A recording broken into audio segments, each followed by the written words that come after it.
이상기후와 코로나19의 충격으로 세계 주요 곡물 가격이 빠르게 뛰고 있습니다. 정부는 국내에 미칠 영향은 제한적일 것으로 예상하며 위기 대응 체계를 정비하겠다고 밝혔는데요. 이에 안정적인 먹거리 확보를 위한 국내 수급 기반이 갖춰져야 한다는 목소리가 높아지고 있습니다. 강창호 기자입니다.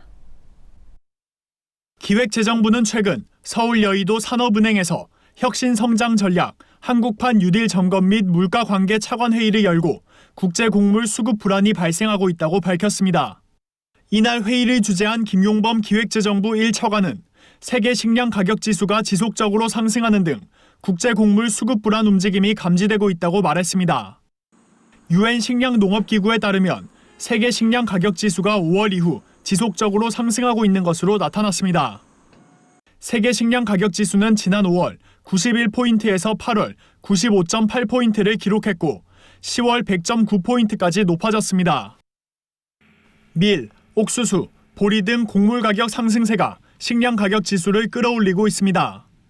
지난 10월 곡물 지수는 111.6포인트로 지난해 같은 달보다 16.6%나 상승했습니다. 전 세계적으로 이상기후 현상이 속출하면서 곡물 공급량이 줄었지만 중국 등 신흥국 수요가 증가한 점이 가격 상승세를 견인하고 있다는 분석입니다. 다만 정부는 국제 곡물 가격 상승세가 국내에 미칠 영향은 아직까지는 제한적일 것으로 전망했습니다. 쌀은 국내 생산으로 자급이 가능한 수준이며 밀, 콩, 옥수수 등도 내년 상반기까지 필요한 물량을 충분히 확보해놨다는 이유에서입니다.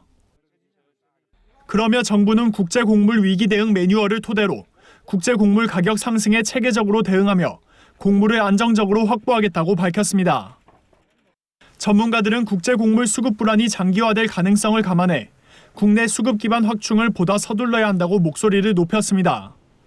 특히 전문가들은 코로나19 탓에 국제 곡물 수급 상황을 예측하기 어렵다는 점이 불확실성을 가중시키고 있다고 지적했습니다. 코로나19의 충격으로 전 세계적인 일손 부족 현상이 나타난 데다 운송비 또한 상승했기 때문입니다. 코로나19 발생 이후 식량 수출을 제한하거나 금지한 국가도 20곳이 넘는 것으로 알려졌습니다.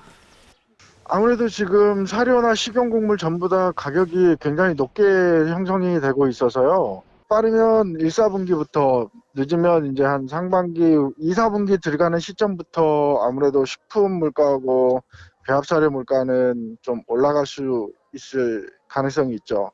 논밭 경지 면적이 좀 줄고 있는 거에 대해서 거기에 대해서 경각심을 가지고 일정 수준의 면적 유지를 위한 노력이 필요하지 않을까. 국제 곡물 수급의 불확실성이 갈수록 커지는 가운데 우리나라 먹거리 수급 기반 강화가 절실해 보입니다. MBS 뉴스 강창호입니다.